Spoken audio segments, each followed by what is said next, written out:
Oi, gente. Já estamos separados fisicamente por conta da pandemia há bastante tempo, mas agora estamos retomando as nossas atividades de forma remota. Portanto, para garantir um ambiente respeitoso, saudável e seguro para todo mundo, é necessário observar aí algumas orientações sobre como estudar, aprender e também se portar em um ambiente de ensino virtual. Pensando nisso, nós separamos algumas dicas para vocês. Vamos lá?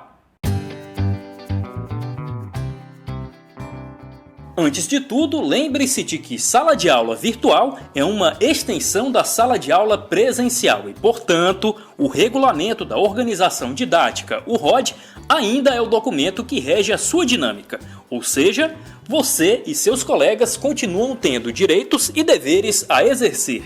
Ei, olha que legal! As aulas serão gravadas. Daí, se você tiver alguma dúvida quando estiver estudando, poderá voltar e rever a aula. E se não puder assistir ao vivo, poderá assisti-la a qualquer horário e quantas vezes quiser, não é bacana? Para assistir às aulas ao vivo, vista-se adequadamente e escolha, na sua casa, um local mais apropriado para que você possa ter o máximo de atenção na aula.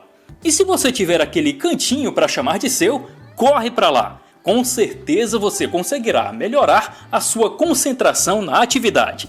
Por isso, deixe também seu celular no silencioso. Ao acionar o aparelho, desative o microfone. Isso evitará que em um momento de distração, você compartilhe uma fala ou um ruído que não queria que todo mundo escutasse. Evite também interromper a fala dos demais participantes. Se quiser comentar algo ou esclarecer alguma dúvida, avise o professor pelo chat, aquele espaço para o bate-papo escrito. Assim, a aula fica organizada e sem perturbações. O que vale para o áudio, vale para o vídeo também. Para não expor a privacidade do celular, sua imagem não precisará aparecer. Só ative a sua câmera se o professor pedir e se você concordar com a sua exposição. Mas nesse momento, cuidado, hein? Olhe para trás e verifique se não tem nada que não deseje mostrar. Para evitar acidentes de exposição, sugerimos que você mantenha a câmera desligada. Falhas técnicas poderão acontecer, seja com o professor, com colegas ou com você mesmo. Tenha paciência, procure manter a calma e contornar o problema com discrição e gentileza. Você não deve copiar, distribuir, modificar, reproduzir, republicar, transmitir ou comercializar qualquer informação, texto ou documentos contidos nas aulas em qualquer meio eletrônico, nem criar qualquer trabalho utilizando imagens, textos ou documentos dessas aulas sem ter por escrito o prévio consentimento dos envolvidos na exposição.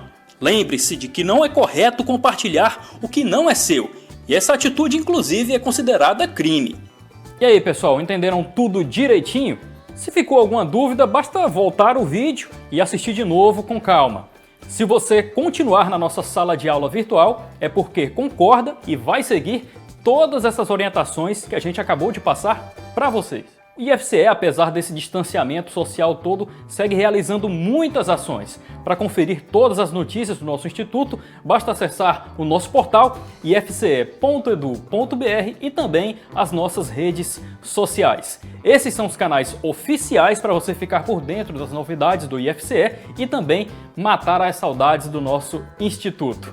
A sua aula já vai começar. Obrigado pela atenção e bons estudos!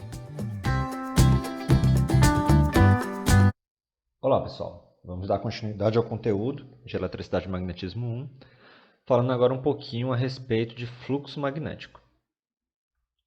Fluxo magnético pode ser interpretado como a quantidade de linhas de campo que atravessam uma superfície imaginária. Então vamos lá, né?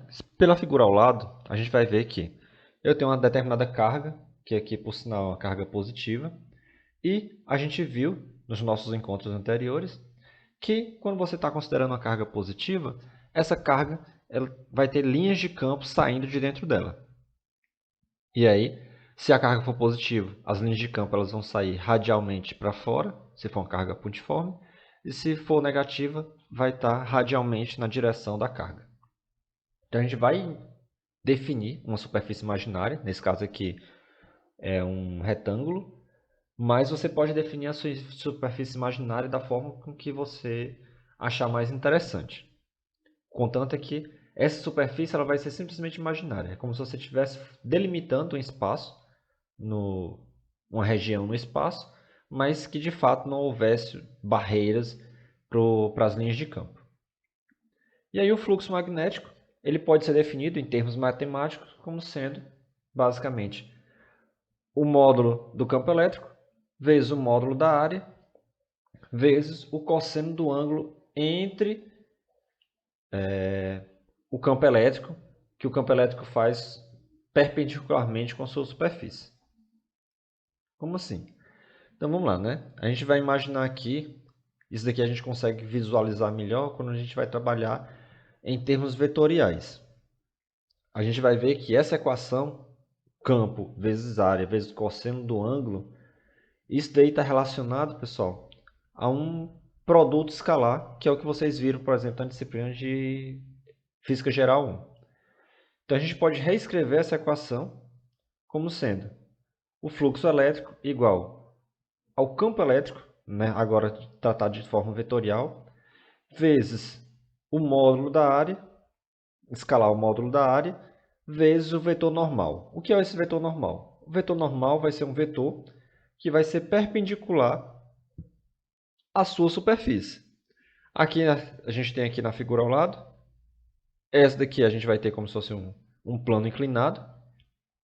O nosso campo elétrico está passando aqui horizontalmente a tela do seu celular, do seu computador. E a gente vai ter aqui, a área vai ser exatamente o módulo da área dessa superfície aqui. Nesse caso eu estou considerando que a minha superfície é uma superfície plana. E o vetor normal ele vai ser perpendicular a essa superfície, fazendo um ângulo de 90 graus. E aí esse ângulo φ vai ser exatamente o ângulo entre o campo elétrico e esse vetor área, que vai ser exatamente o módulo da área vezes o vetor normal a essa sua área. Esse vetor normal aqui vocês já trabalharam com ele várias vezes na disciplina de Física Geral 1, quando você estava trabalhando com forças sobre um objeto que estava sobre uma mesa, que estava sobre uma determinada superfície. Geralmente esse vetor normal ele aparecia. Então a gente vai ter que, nesse caso, esse vetor aqui é simplesmente um vetor unitário que está apontando na direção perpendicular à sua superfície, não necessariamente aquele vetor normal que vocês viram lá na disciplina de Física Geral 1. O único conceito que vai ser utilizado ainda, que vai ser aproveitado, é que esse vetor vai ser perpendicular à superfície. Só que nem todas as situações, nem todos os campos elétricos eles vão ser uniformes sobre toda a superfície. Da mesma forma que a sua superfície não necessariamente vai ser uma superfície plana, que nem esse caso aqui. Pode ser uma superfície curva. Então, tanto o seu campo elétrico ele não vai ser uniforme, então ele pode ter valores diferentes para determinados pontos do espaço, como a sua superfície ela também não vai ser plana. Então, o que é que a gente pode fazer? Para resolver problemas desse tipo, a gente pode pegar simplesmente um pequeno elemento do fluxo elétrico, de tal modo que, digamos que um pedacinho aqui do campo do fluxo magnético, considerando uma área dA. Eu vou considerar que essa área dA vai ser uma área pequena o suficiente, de tal modo que, para essa região que eu estou considerando, essa minha superfície ela vai ser aproximadamente plana, esse meu dA vai ser praticamente plano, e o meu campo elétrico, como é uma região muito pequena, ele praticamente não vai variar de ponto para ponto, de um ponto do seu elemento dA para outro ponto do elemento dA. Então você pode considerar que ele é constante ao longo dessa região. Então, o seu fluxo elétrico, ou um elemento de fluxo elétrico, vai ser dado como sendo o campo elétrico vezes o cosseno do ângulo entre o vetor campo elétrico e o vetor de área, vezes o elemento de área dA, ou simplesmente o produto escalar de E escalar dA. Então, isso daqui é simplesmente o fluxo elétrico nessa pequena região aqui. Se eu quiser saber o fluxo elétrico sobre toda a minha superfície, eu vou ter simplesmente que fazer o somatório dos meus elementos de fluxo elétrico ao longo de toda a minha superfície, de modo que o meu fluxo elétrico total ele vai ser dado como sendo a integral de E escalar dA, ou do meu campo elétrico ao longo de toda a área. Se, e única e exclusivamente se, essa minha área for, se o meu campo elétrico for constante ao longo de toda a minha área, nesse caso aqui eu posso simplesmente fazer o produto escalar do campo elétrico com o vetor área. De um modo geral, quando a gente está falando de um fluxo elétrico de uma partícula pontiforme, a gente vai considerar que esses dois vetores aqui, o campo elétrico e o vetor área, muitas vezes são vetores paralelos. Mas aí, nesse caso, vai depender de situação para situação, né? A gente, dependendo de como você vai desenhar aquela sua superfície imaginária, que você vai definir se o seu campo elétrico ele vai ser paralelo ou não ao vetor área em cada ponto. Então, isso daí é interessante que você vai definir como é que vai ser o formato da sua superfície e, dependendo da forma com que você desenhar a sua superfície imaginária, você pode facilitar as suas contas porque você não vai precisar resolver uma integração e simplesmente resolve fazendo um produto escalar ou simplesmente fazer um produto entre duas grandezas escalares. Quando você tem simplesmente uma única superfície e ela não é uma superfície fechada, esse seu vetor área você pode, por convenção, escolher um determinado lado para ser a direção normal da sua superfície. Por exemplo, aqui nesse caso, eu estou considerando que o meu vetor área aqui, ele está saindo dessa minha superfície aqui da direção da esquerda para a direita. Mas eu também poderia considerar que esse meu vetor área ele estaria apontando daqui, saindo dessa posição e também perpendicular à superfície, só que agora numa direção que seria contrária ou quase que contrária ao do campo elétrico. Então, nesse caso aqui, o vetor área estaria saindo aqui. Quando você tem uma superfície aberta, então o lado que você vai utilizar para o seu vetor área, de um modo geral, não vai fazer muita diferença. O interessante é só que você convencione uma determinada área e, a partir desse ponto aí, você adote essa orientação do vetor área de um modo que todos os problemas que você for resolver para uma determinada questão, para uma determinada figura que você está adotando, essa sua padronização seja mantida. Se você não pode, para um determinado item, por exemplo, se você for resolver uma questão, considerar o vetor área para uma direção e para outro item considerar o vetor área para outra direção se você estiver trabalhando com a mesma superfície. Okay? Uma coisa interessante também é que essa equação da forma que ela é escrita aqui, o campo elétrico, o fluxo elétrico igual ao campo elétrico vezes a área vezes o cosseno de φ, esse ângulo φ aqui, pessoal, é exatamente o ângulo φ, esse ângulo φ aqui, que vai dar exatamente a projeção perpendicular da sua área. Então é como se eu estivesse pegando o meu vetor área e estivesse fazendo a projeção dele perpendicular, de modo que quando você calcula o campo elétrico vezes a área vezes o cosseno de φ, é como se eu estivesse pegando a minha área e fazendo a projeção perpendicular dela.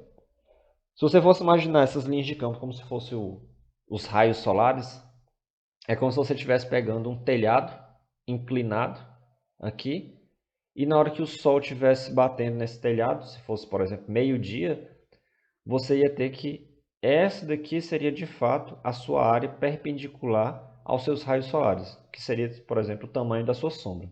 Por mais que o seu telhado ele tivesse uma área maior, mas pelo fato dele estar inclinado e ele não está exatamente perpendicular aos seus raios solares, a sua sombra ela tende a diminuir. É uma analogia que a gente pode fazer para poder entender melhor como é o funcionamento do fluxo elétrico. Então a gente pode resolver agora alguns probleminhas a respeito desse problema, né? No exercício 22.3, ele diz assim: você mede um campo elétrico de 1,25 vezes 10 a sexta newtons por coulomb a uma distância de 0,150 metros a partir de uma carga pontiforme. Então a gente está trabalhando com a carga pontiforme a distância da carga pontiforme até o ponto observado é de 0,150 metros, ou 15 centímetros, e o campo elétrico de 1,25 vezes 10 a 6 newtons por coulomb. Não há nenhuma outra fonte de campo elétrico na região. A. Qual o fluxo elétrico através da superfície de uma esfera que possui essa carga em seu centro e o raio de 0,150 metros? Então, no item B ele pergunta qual é o módulo dessa carga, né? Então, como é que a gente pode resolver o item A? Se a gente for lembrar, o fluxo elétrico ele é dado como sendo o campo elétrico vezes a área. Só que você imaginar que você tem uma determinada carga no espaço. Aí você vai e coloca uma esfera que é concêntrica a essa carga. Então, as suas linhas de campo elas vão estar apontando radialmente, se a gente considerar que essa carga vai ser positiva, né? Vai estar apontando radialmente para fora da sua superfície. Como a sua superfície é uma superfície fechada, e no caso é uma esfera, o vetor área ele vai estar apontando também radialmente para fora. Então, como o vetor área e o campo elétrico estão apontando na mesma direção, esses dois vetores aqui eles são paralelos. Se eles são paralelos, então eu vou calcular simplesmente o produto do campo elétrico vezes a área. Nesse caso aqui, o campo elétrico é o campo elétrico dado pela sua questão e a área vai ser exatamente a área da esfera. A área da esfera que é dada como sendo 4π vezes r ao quadrado, a área da sua esfera. Então, a gente vai simplesmente multiplicar o campo elétrico vezes 4 vezes π vezes esse valor aqui, 0,150 metros ao quadrado, que você vai encontrar exatamente o valor do fluxo elétrico como sendo de 3,53 vezes 10 a quinta newtons vezes metro quadrado por coulomb. Então veja que a unidade de campo elétrico, de fluxo elétrico, o campo elétrico é simplesmente newton por coulomb. Como eu estou pegando o meu campo elétrico e multiplicando por área, então eu vou simplesmente pegar essa unidade aqui e multiplicar por metro quadrado. Então newton vezes metro quadrado por coulomb. E professor, como é que eu encontro a carga? A carga você pode encontrar de diversas formas. A forma mais simples para esse problema, você vai simplesmente considerar o seu campo elétrico. A gente tem aqui que o campo elétrico vai ser de 1,25 vezes 10 a 6 newtons por coulomb a uma distância de 0,150 metros. Nos nossos encontros anteriores, a gente viu que o campo elétrico ele era dado como sendo 1 sobre 4πε0 vezes a carga dividido por r ao quadrado. A gente tem o valor de 1 sobre 4πε0, que é uma constante, aquela constante de aproximadamente 9 vezes 10 a 9. Você tem o valor da distância, você tem o valor do campo elétrico. Então você vai ter simplesmente que reorganizar a equação do campo elétrico geral para encontrar o valor da carga. Quando você faz as devidas substituições, você encontra o valor que a carga tem o valor de 3,13 vezes 10 elevado a menos 6 coulombs, ou 3,13 microcoulombs. Muita atenção porque esses submúltiplos de carga, de campo elétrico, de fluxo elétrico, eles vão ser utilizados com uma frequência muito grande. Então, a gente sempre vai falar de microcoulombs, nanocoulombs, milicoulombs, de meganewtons por coulomb. Então, a gente vai, de vez em quando, vai utilizar essas letras, esses prefixos que vão representar uma potência de 10. E aí, quem não lembra ou que não está tão familiarizado com essas grandezas, eu aconselho a você ir na internet mesmo, no Google, e olhar, relembrar o valor desses prefixos. No exercício 22.5 ele diz: uma superfície hemisférica com raio R em uma região de campo elétrico uniforme possui eixo alinhado paralelamente ao sentido do campo. Calcule o fluxo através dessa superfície. Então, o que é exatamente o problema? Você imagina uma superfície hemisférica, né? Uma superfície hemisférica é basicamente você pegar uma laranja, por exemplo, e cortar ela na metade. Então você vai ter ali uma superfície hemisférica. Só que ele diz que o eixo do campo elétrico ele está alinhado com o da superfície hemisférica. Isso quer dizer que é como se você tivesse cortado a laranja, tivesse colocado ela sobre a mesa, de modo que a parte cortada dela ficasse sobre a superfície, e o seu campo elétrico ele fosse vertical. Então você vai ver que o, o seu campo elétrico ele vai estar alinhado com o eixo central dessa sua superfície hemisférica. Ah, professor, e como é que a gente vai calcular o fluxo elétrico? Vamos lembrar que o fluxo elétrico ele pode ser dado como sendo a integral de E escalada dA, só que aí a gente vai ter um pequeno probleminha para esse problema específico, que o campo elétrico ele tem um valor uniforme e uma direção fixa, mas o seu vetor área não. Então a gente vai ter um pequeno problema na hora de resolver esse problema, que seria calcular o vetor área para cada ponto. Só que existe uma forma mais fácil de resolver esse problema. Vamos lembrar que quando você está calculando com esse vetor área, o fluxo elétrico, você pode calcular como sendo o campo elétrico vezes a área vezes o cosseno de φ para cada ponto, que vai representar exatamente a projeção do campo elétrico da área perpendicular ao campo elétrico. Então, se você for fazer isso daí, a projeção da sua superfície hemisférica vai ser exatamente um círculo perfeito, um disco perfeito de raio R. Então, o seu fluxo elétrico nada mais é do que o campo elétrico vezes a área de um disco. Então, o seu fluxo elétrico é o campo elétrico vezes a área, que é dado como sendo o campo elétrico vezes πr ao quadrado. Então, veja a diferença aqui dessa resposta da questão 22.5 para a questão 22.3. Nesse caso aqui, da 22.3, eu considerei a área total da minha superfície, que era 4πr ao quadrado, que era a área de uma esfera. Nessa situação agora, eu estou simplesmente trabalhando com a projeção do meu vetor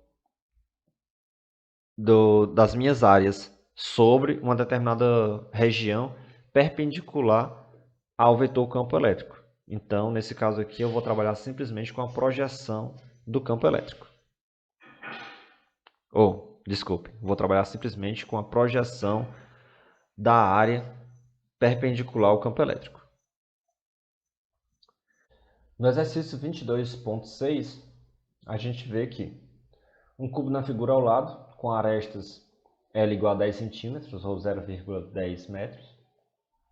O campo elétrico é uniforme, paralelo ao plano XY, formando um ângulo de 53,1 graus, medido do eixo X positivo para o eixo Y positivo, e possui módulo igual a 4 vezes 10 a terceira newtons por cômetro. Então a gente vai ter aqui que o campo elétrico está apontando aqui, você aponta na direção do eixo X positivo e gira 53,1 graus na direção do eixo Y. Ele vai e pergunta, qual o fluxo elétrico através de cada superfície, cada uma das 6 faces do cubo, e B, qual o fluxo elétrico através de todas as faces do cubo. Então vamos lá. Primeira coisa, né?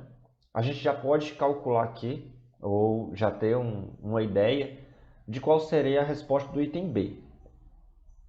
Ele pergunta qual o fluxo elétrico total através de todas as faces do cubo. Veja que dentro do cubo não tem nenhuma carga.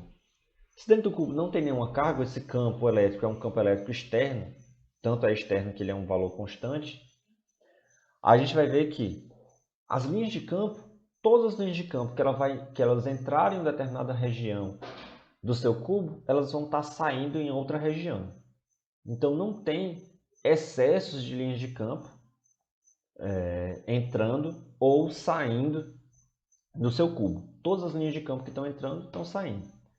Consequentemente, o fluxo elétrico total ele tem que ser zero. Porque o fluxo elétrico ele vai medir exatamente o fluxo de campo elétrico que está passando por uma determinada superfície. Se você tem uma superfície fechada e não tem carga dentro dela, o campo elétrico ele entra em uma determinada posição, que aí você pode considerar como se fosse um fluxo positivo, mas ele sai em outra região, e aí você vai ter um fluxo negativo. Então, em determinados pontos você tem fluxo positivo, em outros pontos você tem fluxo negativo, de modo que o fluxo elétrico total vai ser igual a zero. Daí a resposta do item B. Mas no item A ele quer saber qual é o fluxo sobre cada superfície. Então vamos lá, né? O fluxo elétrico, como a gente vai ter que o campo elétrico ele vai ser uniforme, então ele vai ter um valor fixo para todo o espaço. As áreas são áreas planas, então você vai simplesmente calcular o módulo do campo elétrico vezes o módulo da área, vezes o cosseno do ângulo entre o campo elétrico e o vetor área. Então, com isso daqui que você vai calcular de fato como é que vai ser o fluxo elétrico para cada uma dessas regiões. Vamos continuar adotando um padrão que, se a sua superfície for uma superfície fechada, o seu vetor área ele vai estar apontando para fora do seu objeto. Então, a gente vai ter que, no item A, o fluxo elétrico sobre a superfície 1 vai ser o campo elétrico vezes a área vezes o cosseno de φ1. O que vai ser o nosso φ1, né? Esse nosso superfície S1 vai dar exatamente o nosso fluxo 1. Então a gente vai ter aqui o nosso vetor campo elétrico, ele vai estar saindo, como se ele estivesse saindo da tela do smartphone de vocês, do computador de vocês, fazendo um ângulo de 51 graus com o eixo X positivo, na direção do eixo Y positivo. Enquanto que o seu vetor área, ele vai estar aqui apontando na direção do eixo Y negativo.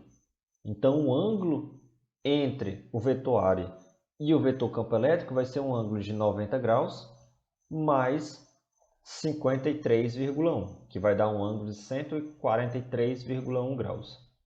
O ângulo de 143,1 graus vai dar exatamente um cosseno negativo, de tal modo que, quando eu faço o produto do campo elétrico com a área, que vai ser, a área nesse caso aqui é um cubo, então vai ser L ao quadrado, ou 0,1 ao quadrado, vezes o cosseno de φ, eu vou ter o valor de menos 32 newtons metro quadrado por cômodo. A mesma coisa a gente vai fazendo para cada uma das outras superfícies. Uma superfície interessante é exatamente a superfície 2 e a superfície 4. A 2 e a 4 é exatamente a do topo e a da base. A do topo, o vetor área está apontando na direção do eixo Z positivo. Só que o nosso vetor campo elétrico está no plano XY. Então, se o nosso campo elétrico está no plano XY, qualquer vetor que estiver na direção do eixo Z, o produto escalar dele com esse vetor vai ser igual a zero, porque o ângulo entre esses dois vetores vai ser um ângulo de 90 graus. Então, nesse caso aqui, você vai ter um com um ângulo de 90 graus, o outro também vai ser um ângulo de 90 graus, de tal modo que cosseno de 90 vai ser igual a zero. Então a gente rapidamente encontra o fluxo sobre a superfície 2 e sobre a superfície 3.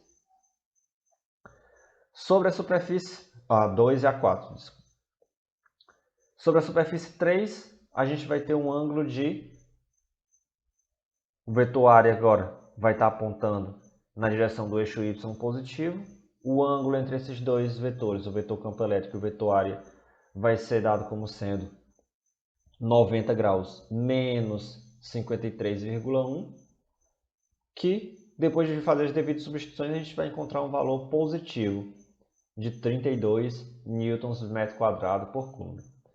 A mesma coisa a gente vai fazer aqui para a superfície 5, para a superfície 6, de tal modo que a gente vai poder encontrar os valores do campo elétrico individualmente, ou do fluxo elétrico individualmente para cada uma das faces do nosso cubo. Depois a gente encontra esses valores aqui, a gente pode ver claramente que o fluxo total vai ser exatamente os fluxos individuais. O fluxo sobre a superfície 1, mais a 2, mais a 3, mais a 4, mais a 5, mais a 6, que você vai exatamente fechar o seu cubo. E aí a gente vai ver que A 2 e a 4 não interferem com nada, que tem um fluxo sobre elas vai ser zero. O fluxo sobre a superfície 1 cancela com o fluxo sobre a superfície 3. E o fluxo sobre a superfície 5 cancela com os fluxos sobre a superfície 6. De tal modo que quando eu somar todos os fluxos, eu vou ter exatamente um fluxo total zero, que é exatamente o que a gente tinha discutido antes mesmo de resolver o nosso item A. Então, com isso eu encerro o nosso encontro de hoje. No nosso próximo encontro eu vou resolver mais exercícios para vocês. Até mais!